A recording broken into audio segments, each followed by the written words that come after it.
Yes, people, this is happening. No subject is too obscure for this channel. Just remember that you asked for this, not me. This is Hentai. Okay, so what is hentai? Well, you all most likely know what anime is at this point, but if you do not, you can check out my video I previously made about that subject here. Hentai is animated pornographic content made in Japan in the Japanese animation style we here in the Western regions like to call anime. Or to put it more simply, hentai is the word most people use to describe anime porn.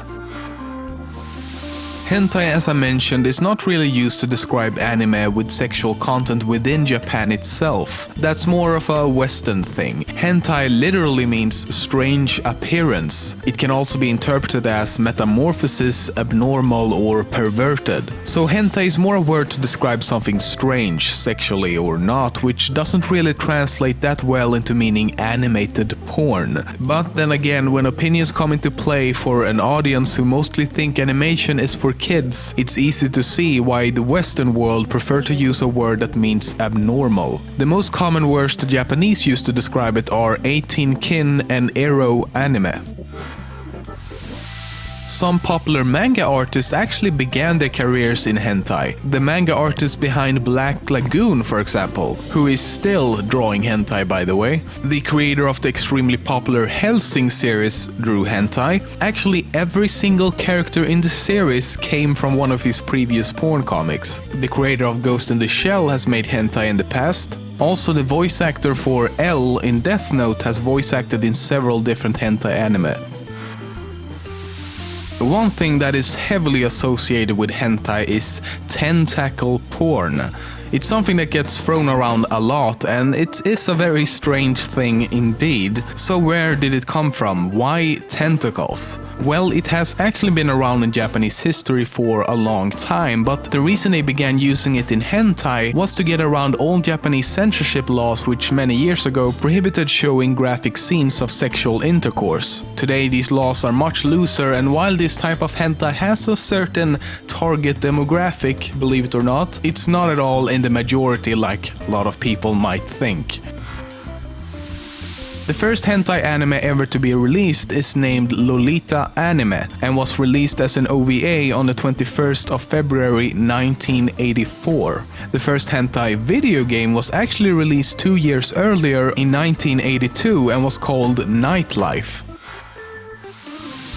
But saying that hentai is strictly porn isn't really accurate either. Indeed, it can be, but many times there's a story with plot and characters and really over-the-top animation just as good as an anime series. And sometimes the sexual content only functions to tell a more realistic story and isn't even the focus, much like some live-action movies and TV shows. But who are we kidding? I watch it for the plot. Yeah, right. And shows with more softcore themes that doesn't actually show sexual intercourse at all is usually called ecchi.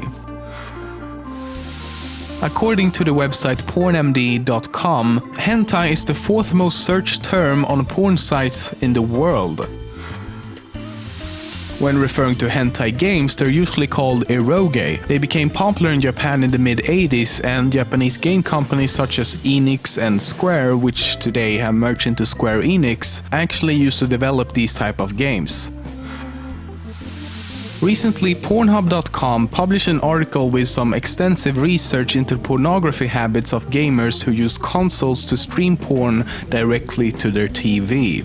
Turns out the Nintendo Wii user's favorite type of porn is indeed hentai. I guess some people got a little too interested in Zelda and Peach. And maybe some Mario and Luigi action, I don't fucking know.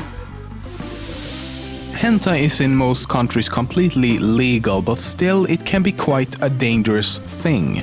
The reason is that the law in many countries has trouble defining what is child pornography and what is not when it comes to cartoons. For example, in Sweden, any images or videos that depict children in pornographic context are to be considered child pornography, even if they are simply drawings. In Sweden, a drawing of a minor is considered a person. What makes it so complicated is how you define a cartoon character to be a minor. Because even though it's legally considered a person, it's still a fictional character, so it could simply appear to be a minor in an attempt to, for example, make it look more cute. Then the issue becomes completely opinion-based as to what each individual think looks like a minor.